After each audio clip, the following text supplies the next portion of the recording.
That's here. That's home. That's us.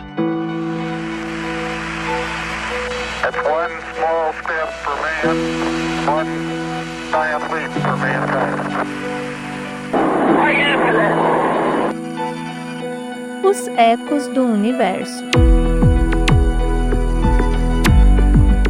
O nosso bloco se chama Ecos do Universo e não é à toa.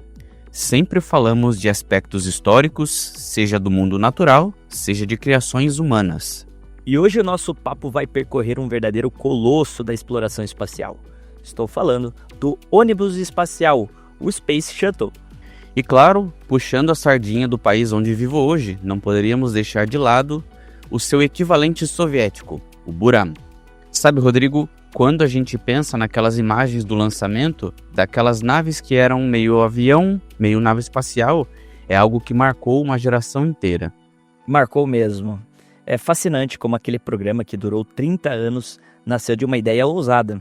Retomemos ao já longínquo 1972, quando o então presidente estadunidense Richard Nixon anunciou o desenvolvimento de um, entre aspas, sistema de transporte espacial totalmente novo. A promessa era revolucionar o acesso ao espaço, o tornando rotineiro. E, de certa forma, eles até que conseguiram. O ônibus espacial foi o primeiro veículo reutilizável a levar humanos ao espaço. Reutilizável era a palavra-chave. Antes dele, absolutamente tudo era descartável. Os foguetes Saturno V da Apollo, por exemplo, eram imensos, mas caíam no oceano depois do lançamento. O Shuttle não. Ele decolava como um foguete, manobrava em órbita como uma nave e pousava como um avião. Era uma verdadeira façanha da engenharia para aquela época. Uma máquina complexíssima. Falam que ele tinha cerca de 2,5 milhões de peças móveis. E o tamanho, então, nem se fala. Dá para ter uma ideia da escala? A nave completa, pronta para decolar na plataforma, tinha 56 metros de altura, o equivalente ao prédio de 15 andares. E o peso na decolagem, para você ter uma noção, chegava a impressionantes 2.000 toneladas. E a maior parte disso, claro, como sempre em lançamentos ao espaço, era o combustível. E falando em combustível, vamos detalhar o empilhamento, entre aspas, que é como eles chamam. O Shuttle, ou em português, ônibus, era composto por 3 partes principais. O primeiro, o orbitador, que é aquela nave com asas que todo mundo conhece. Depois, um enorme tanque externo, que era alaranjado e servia como a espinha dorsal do sistema, e parecia um enorme queijo parmesão. E por fim, 2 foguetes laterais brancos, os propulsores de combustível sólido. E cada um com sua função. Os 2 foguetes laterais, os SRBs, eram os verdadeiros cavalos de batalha da decolagem. Imagina uma potência combinada de 6 milhões de quilogramas de empuxo empurrando contra o solo. Eles forneciam a maior parte do ímpeto para levantar aquela massa toda do solo. Eram tão potentes que nos primeiros 2 minutos de voo, eles empurravam a nave com uma força que equivalia a 44 milhões de cavalos de potência. Depois disso, eles se separavam, abriam paraquedas e caíam no oceano. Barcos especializados, como o Freedom Star e o Liberty Star, iam buscá-los, traziam de volta para a Terra e eles eram reformatados para uma nova missão. Isso mesmo. E falando em reutilização, existe um detalhe curioso, que é que o combustível sólido desses propulsores era algo bem diferente do que imaginamos. Não era um líquido criogênico como o tanque principal. Era uma massa que lembrava uma borracha de apagar lápis. Misturava um pó de alumínio, que funciona como combustível, com um oxidante chamado perclorato de amônio. O resultado era um material sólido que, quando queimado, produzia aquele rastro de fumaça branca bastante característico. Enquanto os foguetes laterais empurravam, o que faziam os 3 motores principais, os SSMEs, na parte de trás do orbitador? Bom, eles também trabalhavam, claro. Juntos, eles geravam mais de 1,2 milhões de quilos de empuxo. Mas a grande diferença era o combustível deles, feitos de hidrogênio líquido e oxigênio líquido. E aqui entra uma ironia, pessoal. O hidrogênio líquido é extremamente frio, a mais de 250 graus negativos. Mas quando ele queima o oxigênio na câmara de combustão, a temperatura chega a mais de 3.000 graus Celsius. O motor operava numa diferença brutal térmica, algo que até hoje impressiona os engenheiros. E esse combustível não ficava dentro do orbitador. Ele vinha do grande tanque externo alaranjado, o famoso ET. External Tank. Nada a ver com extraterrestres. Ele era o único componente realmente descartável de todo o sistema. Depois de 8 minutos de voo, com tanques já vazios, ele era solto. Ele voltava para a atmosfera e se desintegrava sobre o Oceano Pacífico num lugar bem remoto. Era o preço a se pagar pela reutilização do resto da nave. E no meio de toda essa potência bruta tinha um orbitador. Ele tinha 37 metros de comprimento e uma envergadura de asas de 24 metros. E o compartimento de carga tinha 18 metros de comprimento e 4,5 metros de diâmetro. Era ali que iam os satélites, os módulos da estação espacial e até telescópios, como o telescópio Hubble. E já que citamos o Hubble, você sabia que ele foi inteiramente projetado para ser colocado em órbita pelo ônibus espacial? Foram 5 missões de serviço ao Hubble, todas realizadas pelo Shuttle. Missões de serviço, construção da Estação Internacional Espacial, levar satélites para a órbita e trazer outros de volta. O leque de tarefas era imenso. O recorde de permanência em órbita de um ônibus espacial foi de 17 dias e 15 horas, numa missão do Columbia, em 1996. Mas o feito mais notável do meu ponto de vista talvez seja a quantidade de pessoas que ele levou ao espaço. Mais de 350 voos individuais, representando 16 países diferentes. E com uma diversidade impressionante. A Sally Ride se tornou a primeira americana no espaço no ano de 1983, a bordo do Challenger. O astronauta mais jovem foi o Sultan bin Salman Al Saud, da Arábia Saudita, com apenas 28 anos no ano de 1985. E o mais velho foi John Glenn, que voltou ao espaço aos 77 anos, em 1998, a bordo do Discovery. O programa como um todo teve um impacto gigantesco na cultura. Mas com toda certeza, tudo isso teve um custo astronômico. Por volta de 2010, cada lançamento custava, em média, 775 milhões de dólares. Ao longo de toda a sua história, o programa do ônibus espacial consumiu 113,7 bilhões de dólares em valores da época, aqui sem corrigirmos pela inflação. O Endeavour, por exemplo, o último a ser construído, custou 1,7 bilhão de dólares só para ser fabricado. E é interessante como cada orbitador tinha sua própria personalidade e sua história. Vamos começar pelo mais velho de todos? Não, o primeiro a voar não foi o primeiro a ser construído. O primeiro a ir ao espaço foi o Columbia, no ano de 1981, em abril. O nome veio de um navio comandado pelo capitão Robert Gray, que explorou o noroeste dos Estados Unidos no final do século XVIII. O Columbia foi também o palco do primeiro voo do Laboratório Espacial Space Lab e o responsável por lançar o Observatório de Raio-X Chandra, um dos grandes observatórios da NASA. Mas a sua história, como sabemos, foi tragicamente interrompida. Em 2003, durante a reentrada da missão STS-107, uma placa de espuma isolante se soltou do tanque externo na decolagem e danificou a asa esquerda. Na reentrada, o plasma superaquecido entrou na asa, destruindo o orbitador. Foi um choque para todo mundo, semelhante ao que havíamos visto com o Challenger.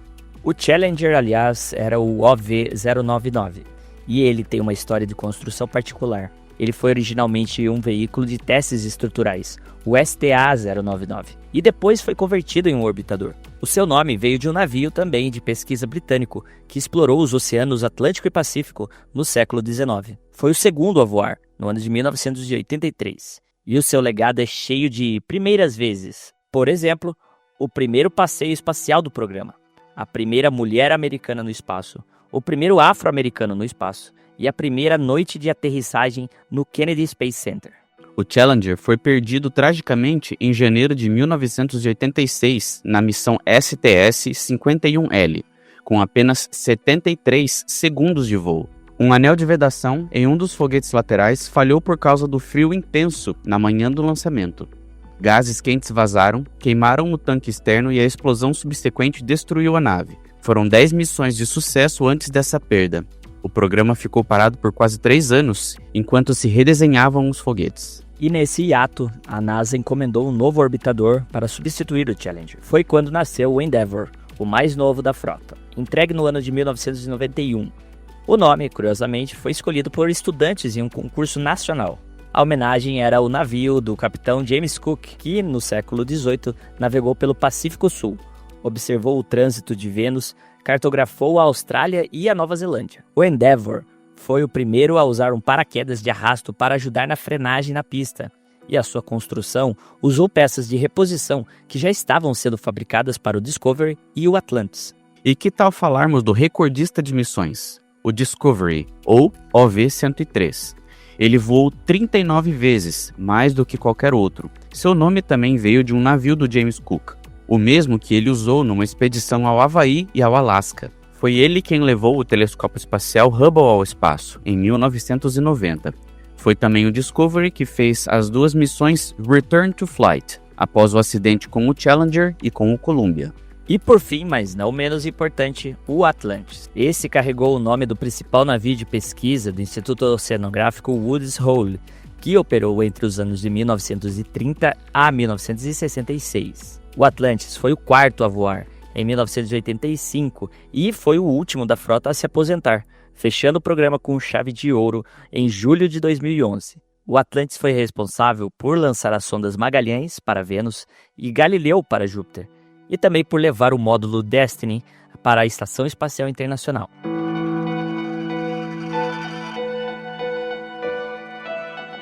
Vendo esse esforço todo, fica claro que o programa do ônibus espacial foi uma empreitada titânica. Mas, curiosamente, ele não foi uma ideia exclusivamente norte-americana. Do outro lado do mundo, a União Soviética também desenvolveu o seu próprio Dream Chaser, o Buran.